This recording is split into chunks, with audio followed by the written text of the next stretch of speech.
আসসালামু আলাইকুম রহমতুল্লাহ।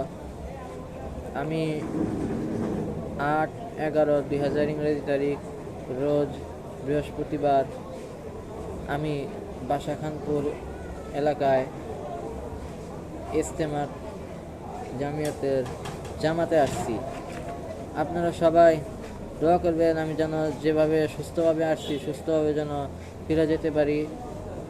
এবং আমার জামাতের আজকে দ্বিতীয় দিন 10 তারিখ, আমি 10 তারিখ না 9 তারিখ, আজকে দ্বিতীয় দিন 9 তারিখ। আমি আগামী 10 তারিখ রবিবার এখান থেকে চলে যাব। রবিবার দিন দোয়া হবে, তো আপনারা সবাই আমাকে যেখান থেকে দেখতেছেন দোয়া করবেন আমি যেন সুস্থভাবে ফিরে যেতে পারি। আমার জীবনে প্রথম জামাত এটা, এবং শুধু প্রথম না, সর্বপ্রথম।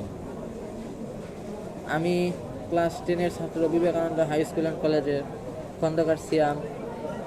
আমি টেস্ট পরীক্ষা দিয়ে তারপরে মহান আল্লাহ তাআলার উদ্দেশ্যে এখানে জামাতে আসছি 3 দিনের জন্য। আপনারা সবাই দোয়া করবেন আমি যেন আরও দূর দূরান্তে জামাতে ইজতেমাতে যাইতে পারি। আমি এই বলে আজকের বক্তব্য আমার এটুকুই ছিল। এই বলে আমি আমার বক্তব্য এখানে শেষ করছি। আসসালামু আলাইকুম ওয়া রাহমাতুল্লাহি ওয়া বারাকাতুহু।